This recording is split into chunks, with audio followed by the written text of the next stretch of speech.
Hello everyone, welcome back. This is Abhinav. कैसे हैं आप सभी दोस्तों?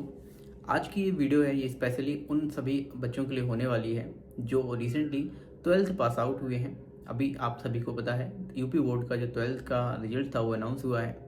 धीरे धीरे आपको अन्य सभी बोर्ड्स के जो रिजल्ट हैं वो देखने को मिल जाएंगे।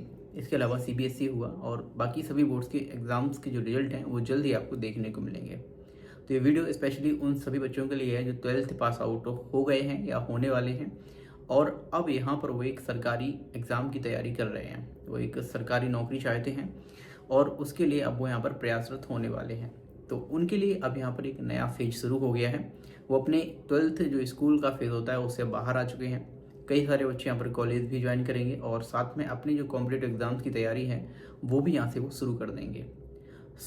इन दिस वीडियो हम सिर्फ यही बात करेंगे कि अब अगर आप 12th पास आउट हैं और आप एक सरकारी नौकरी चाहते हैं, चाहे वो सेंट्रल गवर्नमेंट हो या स्टेट गवर्नमेंट हो, आप एक सिर्फ सरकारी नौकरी चाहते हैं तो उसके लिए आपके पास क्या क्या ऑप्शंस हैं इसके बारे में बात करेंगे और आपको यहाँ पर कितनी मेहनत की ज़रूरत है। कुछ इन सब बातों को मिलाकर हम इस वीडियो को तैयार कर रहे हैं जिसमें आपको एक अंदाज़ा लगेगा, एक थोड़ी सी पर्सपेक्टिव बनेगा, आपका हेल्प मिलेगी कि किस तरह से जो है अब आपको अपनी तैयारी को आगे रखना है और एक सरकारी नौकरी के लिए आपको कितना टाइम देना है रोज़ाना पढ़ने के लिए।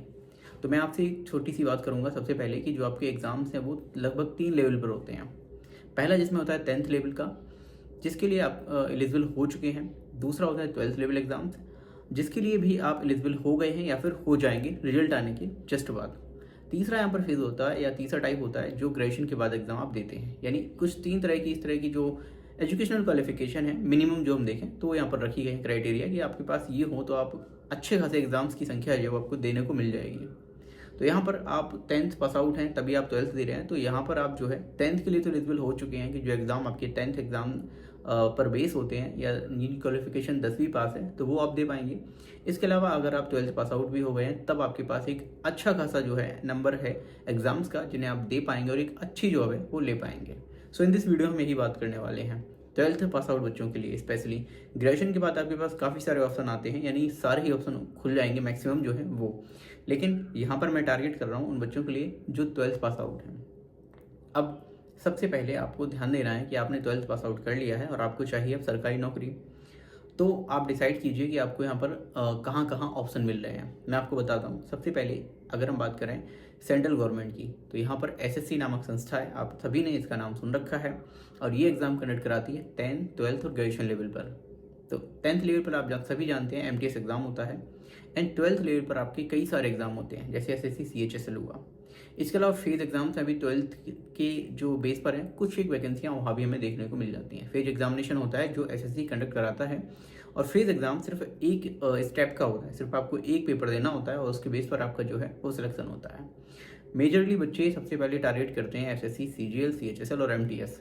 तो अभी आप टारगेट कर पाएंगे सीएचएसएल और अगर आप चाहते हैं कि आप सीजीएल भी दें तो ज़रूरी ये है कि आपको यहाँ पर ग्रेजुएशन करना होगा, जिसके लिए आपके पास अभी 3 साल का वक्त और लगेगा।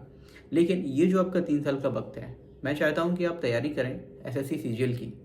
सीजीएल की तैयारी करते ही आप जो है वो सीएचएसएल एग्ज़ाम को अभी फाइट करें क्योंकि आप 12th में हैं। तो आपके पास ऑप्शन है यहाँ पर सीएचएसएल एग्ज़ाम और एमटीएस एग्ज़ाम, ठीक है। इसके अलावा फेज एग्ज़ाम भी है। कुछ बच्चे यहाँ पर एसएससी जीडी एग्ज़ाम भी दे सकते हैं, जिनकी हाइट है या सब कुछ वेल जो उनका फिजिक है वो दे सकते हैं, जो रिक्वायर्ड होता है वो सारा, ठीक है। अब यहाँ पर आपके पास सेंट्रल गवर्नमेंट में ये ऑप्शंस हो गए। नाउ हम आते हैं कि आपके पास स्टेट गवर्नमेंट में क्या क्या एग्जाम यहाँ पर ऑप्शंस हैं। तो देखिए स्टेट गवर्नमेंट में कई सारी भर्तियां होती हैं ग्रुप सी की जो आपकी 12th बेस होती हैं। जैसे अगर हम यूपी को ले लें तो यहाँ पर आपकी ग्राम पंचायत अधिकारी, ग्राम विकास अधिकारी, लेखपाल और कई सारे एग्ज़ाम हैं। जैसे ग्रुप सी के क्लर्क लेवल के जो एग्ज़ाम होते हैं वो हो गए। तो इस तरह से बहुत सारे एग्ज़ाम आप दे पाते हैं 12th लेवल पर। यहाँ पर आपको 12th के साथ साथ जो है वो कुछ एक चीज़ें चाहिए होती हैं। जैसे अगर आप स्टेट एग्ज़ाम देंगे तो आपको वहाँ पर जो है ट्रिपल सी चाहिए होगा, ठीक है। तो इस एग्ज़ाम को, ये जो एग्ज़ाम है हर मंथ होता है, तो ये आप एग्ज़ाम क्वालिफाई कर सकते हैं, ठीक है। हर मंथ यहाँ पर एग्ज़ाम देंगे वो चाहिए होगा। किसी में ओ लेवल मांगते हैं तो आप ओ लेवल की तैयारी कर सकते हैं। जनरली ध्यान रखना जो ओ लेवल वाले एग्ज़ाम होंगे उनमें आपको ग्रेजुएशन मांगी जाएगी। तो कुछ एक एग्ज़ाम ये हो गए आपके स्टेट लेवल के। इसके अलावा सेंट्रल लेवल में एक एग्ज़ाम जो है वो आरआरबी कंडक्ट कराती हैं। जैसे आरआरबी एनटीपीसी हुआ, आरआरबी ग्रुप डी हुआ। तो आरआरबी एनटीपीसी में अच्छे खासे जो पद होते हैं वो 12th लेवल पर आते हैं। तो रेलवे एसएससी और स्टेट एग्ज़ाम्स, ये 3 इस तरह के एग्ज़ाम हैं जो आपको बहुत सारी अपॉर्चुनिटी प्रोवाइड कराते हैं 12th लेवल पर। इनकी तैयारी आप अगर करना शुरू कर देते हैं तो संभवतः अगर आपको वैकेंसी सही टाइम पे मिल जाती है तो आप 1 से 2 वर्षों में अपनी जो जॉब है वो सुनिश्चित कर सकते हैं। इसके अलावा अगर आप तैयारी कर रहे हैं और आपने एक एग्ज़ाम भी निकाल लिया और आपकी ग्रेजुएशन भी चल रही है, तो आप ग्रेजुएशन को कंटिन्यू करके भी अपनी जॉब कर सकते हैं अगर आप पहले से उसमें एनरोल्ड हैं, यानी ग्रेजुएशन में। तो अगर आपकी जॉब लगते ही जॉब लगने के साथ साथ आपकी ग्रेजुएशन हो जाती है, मान लीजिए आपका फाइनल ईयर में जॉब लगा और आपकी ग्रेजुएशन भी कंप्लीट हो गई, तब आपके पास सुनहरा मौका निकल के आता है जितने भी ग्रेजुएशन वाले फॉर्म हैं उनको फिल करने का। तब भी मैं कहूँगा आप अपनी तैयारी को कंटिन्यू रखिए और वहाँ पर आप ग्रेजुएशन लेवल के जो एग्ज़ाम्स उनको दीजिए। ठीक है, तो ये आपके पास इतने सारे ऑप्शन निकल के आते हैं कि अगर आप 12th पास आउट हैं तो आप क्या क्या एग्ज़ाम दे सकते हैं। अब एसएससी जो है वो एक रेगुलर संस्था है, ऐसा आप देख रहे होंगे और क्या ये है, हर वर्ष जो है यहाँ पर एग्ज़ाम होते हैं और ये बिल्कुल इस मामले में तो रेगुलर है कि आपको हर साल वैकेंसी देगी, एग्ज़ाम कराएगी। अब एग्ज़ाम में क्या हो रहा है, कैसे एग्ज़ाम कंडक्ट हो रहा है, क्या दिक्कत आ रही है, वो अलग मैटर है, उसके बारे में हम यहाँ बात नहीं करेंगे क्योंकि हमें जानना है कि हमें पहले अपॉर्चुनिटी क्या मिलने वाली है। हम अभी 12th जस्ट पास आउट हुए हैं, हमें इन चीज़ों का भी इतना पता नहीं है। हम अपने स्कूल लेवल से भी, जो स्कूल का हमारा कोर्स होता है, हम उससे बाहर आए हैं। तो अभी हम आए हैं एक रियल कॉम्पिटिटिव युग में जहाँ पर बहुत ज़्यादा कंपटीशन है, जिसे आप कह सकते हो गला काट कंपटीशन। इसका एग्जांपल मैं आपको दे रहा हूँ। आरआरसी ग्रुप डी एग्ज़ाम जो है, जिसके फॉर्म आए हुए थे, लगभग 32-33 हज़ार पोस्ट थी इसके अंदर, और इसके लिए पता है कितने फॉर्म डाले गए थे? इनकी संख्या थी 1,08,00,000, यानी 1 करोड़ से भी अधिक अब फॉर्म डलने लगे हैं किसी भी एग्ज़ाम के लिए। 1 करोड़, वो भी ग्रुप डी जैसे एग्ज़ाम के लिए एक अच्छा खासा अमाउंट है, यानी 1 करोड़ फॉर्म जो बच्चे डाल रहे हैं। तो यहाँ पर वो सभी बच्चे शामिल हैं, चाहे वो ग्रेजुएट हैं, चाहे वो पोस्ट ग्रेजुएट हैं, चाहे वो 12th पास हैं, वो सारे बच्चे यहाँ पर हैं जो अब एक नौकरी के लिए इस फॉर्म को फिल कर रहे हैं, ग्रुप डी को फॉर्म को भी। ठीक है, तो यहाँ पर कंपटीशन तो बहुत टफ है, तो आपको अपनी तैयारी भी वैसे ही टफ रखनी पड़ेगी, तभी आप जो है वो कंपटीशन में आगे आ पाएंगे और अपनी सीट जो है वो यहाँ पर सुनिश्चित कर पाएंगे।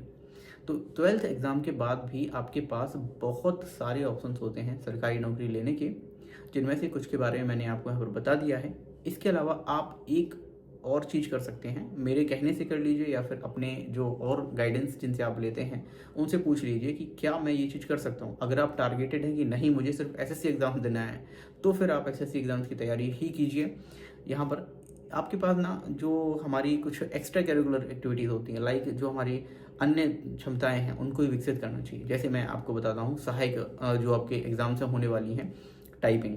एसएससी एग्ज़ाम आप देंगे, कोई भी एग्ज़ाम देंगे तो आपको यहाँ पर टाइपिंग देनी ही होगी। तो टाइपिंग आप हिंदी वाली भी सीख सकते हैं, इंग्लिश वाली सीख सकते हैं, दोनों चल जाएंगे। लेकिन अगर आप इंग्लिश वाली सीखेंगे तो वो सिर्फ काम आएगी आपकी एसएससी में। अगर आप हिंदी टाइपिंग सीखेंगे तो आपकी एसएससी के साथ साथ स्टेट एग्ज़ाम्स में भी काम आएगी। पहला तो ये। दूसरा, आपके पास कंप्यूटर सर्टिफिकेट्स होने चाहिए, जैसे CCC है, आप उसको कर लीजिए। कंप्यूटर बेसिक कोर्स होता है, कोर्स ऑन कंप्यूटर कंसेप्ट करके, ये कर लीजिए। O लेवल का है, ये आप कर सकते हैं। इसके अलावा आप एक टेक्निकल डिप्लोमा या डिग्री जरूर कीजिए, जैसे ITI हुआ, ये आप कर सकते हैं। क्योंकि आप देख रहे हैं ना, पिछले 2-3 साल से रेलवे में बहुत अच्छी वैकेंसीज आ रही हैं ALP की। सबसे पहले हम जॉब की बात करते हैं, क्योंकि हमें जॉब इंपॉर्टेंट है, ठीक है ना। हमारे समाज में इस तरह की धारणा है कि अगर हमारे पास जॉब है तो हम ठीक है, हम सर्वाइव कर सकते हैं। ये सच भी है, अगर जॉब होगी तो आप सर्वाइव कर पाएंगे। तो आप ITI जैसे जो है टेक्निकल डिप्लोमा और जो कोर्सेज हैं वो भी कर सकते हैं, ताकि आपको अन्य जगहों पर मौका मिल सके। जैसे हमारा UPTU, जो यूपी टेक्निकल डिपार्टमेंट है विद्युत वाला, वहाँ पर आपको जॉब मिल जाएंगी टेक्नीशियंस की। रेलवे में टेक्नीशियंस की जॉब मिल जाएगी, ALP की जॉब के लिए एलिजिबल होती हैं। तो कई सारे जो है वो चीज़ें आप कर सकते हैं।